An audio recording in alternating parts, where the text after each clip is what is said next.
Hello students, अभी video number 9 में chapter complete हुआ था, चैप्टर नंबर 5। और चैप्टर नंबर 5 के आज हम इम्पोर्टेंट क्वेश्चन की बात करते हैं।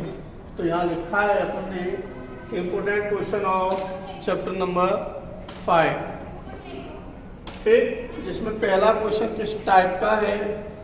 ऐसा इम्पोर्टेंट नहीं होता कि यही क्वेश्चन हो सकते हैं बोर्ड एग्जाम में, लेकिन जो अपन ने प्रश्न यहाँ रखे हैं इससे संबंधित इसी टाइप का प्रश्न बोर्ड में पूछे जाने की संभावना रहती है। जैसे कार्बन रंग प्रतिरोधक वाला टॉपिक था, उससे हमने क्वेश्चन लिया है एक कार्बन प्रतिरोधक का प्रतिरोध 470 ±10 ओम है। तो इसका वर्णक्रम बताइए। वर्णक्रम बताने का मतलब ये हुआ कि यहाँ पर आपको इसका जो 4 रंग की पट्टियाँ होती हैं उसमें रंगों का क्रम बताना है कि कौन सी पट्टी किस रंग की होगी। तो ध्यान रहे कि B Roy great Britain is a very good wife, इस तरीके से चलता है अपना। ये अंक रहता है 0 1 2 3 4 5 6 और 7 कलर आ जाता है कि वेरी वेरी गुड वाइफ, 7 8 और 9। फिर कलर रहते हैं अपने 5 10 और 20%। तो यहां पर देखेंगे कि पहला अंक ये हो गया, दूसरा अंक ये हो गया, 2 ही अंक लेते हैं। तो 2 अंक लेने के बाद इस डिजिट को लिख सकते हैं 4 7 गुणा 10 की घात 1। जो बाद वाला 0 है उसे 10 की घात 1। तो अब देखिए 4 से अपना कलर बना येलो, 7 से कलर बना वॉयलेट और 10 की घात 1 10 टू द पावर 1 से बन गया आपका ब्राउन, ठीक। इस पर और 5%। तो पहला रंग पहला कलर येलो, दूसरा ब्राउन वॉयलेट, तीसरा कौन सा रहेगा यहाँ पर 1 ब्राउन और चौथा कलर गोल्डन। तो ये अपना वर्णक्रम रहेगा। अगला क्वेश्चन दिया है आपको कि cube is equal to 4t cube plus 5t plus 6। तो t बराबर सेकंड पर प्रवाहित धारा का मान।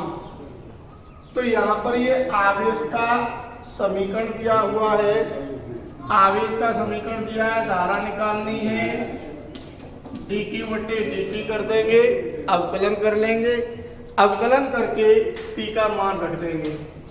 अवकलन करने पर हमें मिलेगा, देखिए यहाँ कितना लिखा है 4t क्यूब, अवकलन होगा इसका 12t स्क्वायर प्लस 5 प्लस 0।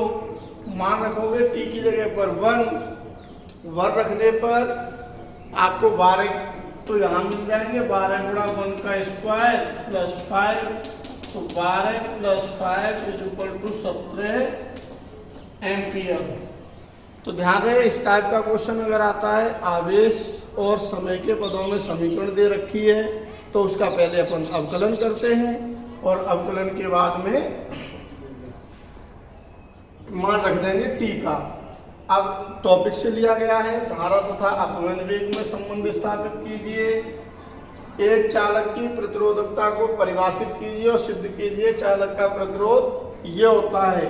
ये डेरिवेशन थोड़ा वहां से लिया है धारा घनत्व वाले टॉपिक से।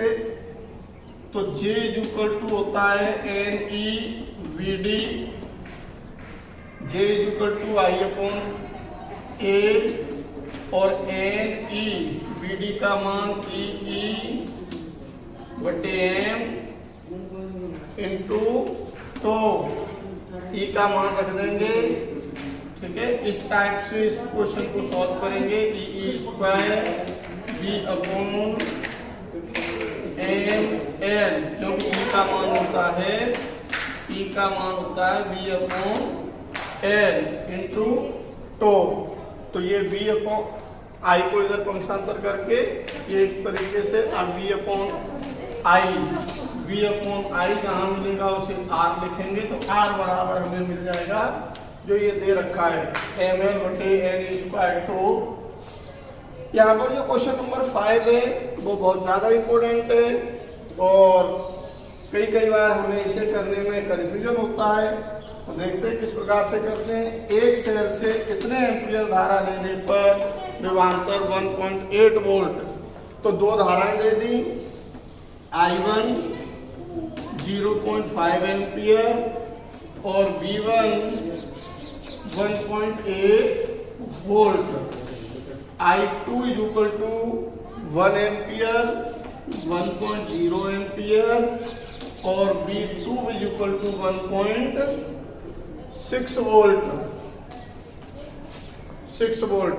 यहाँ एक ही सेल कहा गया है, तो एक ही सेल के लिए आंतरिक प्रतिरोध और विद्युत वाहक बल नियत रहेगा, इसलिए आप समीकरण लगाओगे V is equal to E minus I R. तो V1 is equal to E minus I1 R1 और V2 is equal to I2 R। दो समीकरण मिल जाएंगे, V1 और V2, I1 और I2 के मान रख करके एक समीकरण यहाँ से मिलेगा, एक समीकरण यहाँ से मिलेगा। दोनों समीकरण को विलोपन विधि से हल करेंगे। हल करने के बाद I और R के मान प्राप्त होंगे। क्वेश्चन नंबर 6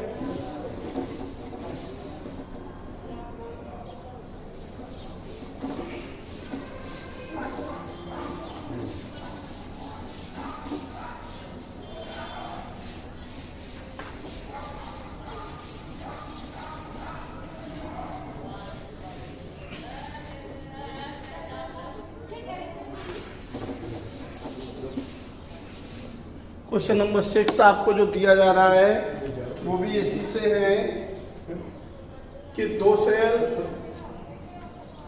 क्वेश्चन नंबर 6, दो सेल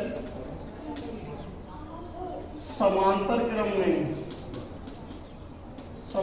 क्रम में जोड़ने पर तुल्य विद्युत वाहक बल व तुल्य आंतरिक प्रतिरोध ज्ञात करो।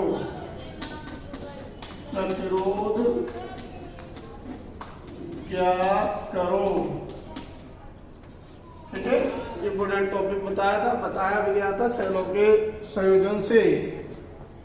क्वेश्चन नंबर 8 7 किस ताप पर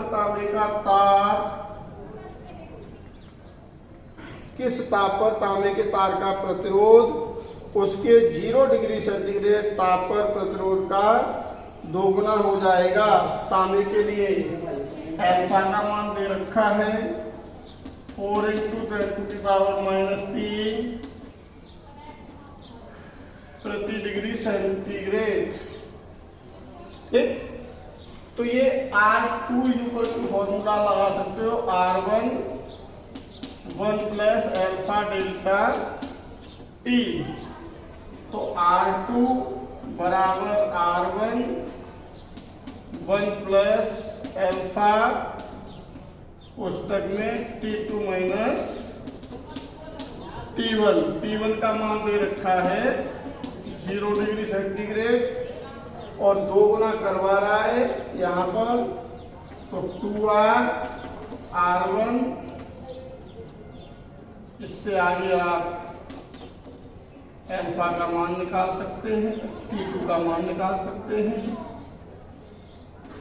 ये प्राप्त होगा आपको T2 माइनस 0, R से R cancel, 2 minus 1 alpha T2 1 alpha T2 is equal to 1/अल्फा। अल्फा का मान 1/4 गुणा 10⁻³ ये ऊपर चला गया, तो 10⁻³ प्लस में हो जाएंगे, 1000 होगा, 1000/4 बराबर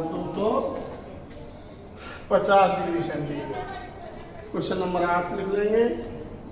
अपवहन वेग को परिभाषित कीजिए। अपवहन वेग को परिभाषित कीजिए तथा अपवहन वेग व विश्रांति काल के मध्य संबंध स्थापित कीजिए। अपवहन वेग को परिभाषित कीजिए तथा अपवहन वेग व विश्रांति काल, जो अपवहन वेग वाला डेरिवेशन है E/m/2। क्वेश्चन नंबर 8 में डेफिनेशन लिख करके आपको ये वाला डेरिवेशन करना है। और भी जो इम्पोर्टेंट है इसके एग्जाम्पल नंबर लिखते चलेंगे।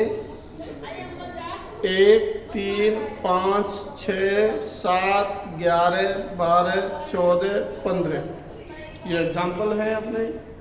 एग्जाम्पल के बाद में जो अभ्यास प्रश्न दिए हैं, जिनके पास किताब उपलब्ध है वो किताब से कर लें, और जिनके पास उपलब्ध नहीं है तो वो बाजार से किताब उपलब्ध हो जाए उसके बाद आगे इनको हल करेंगे।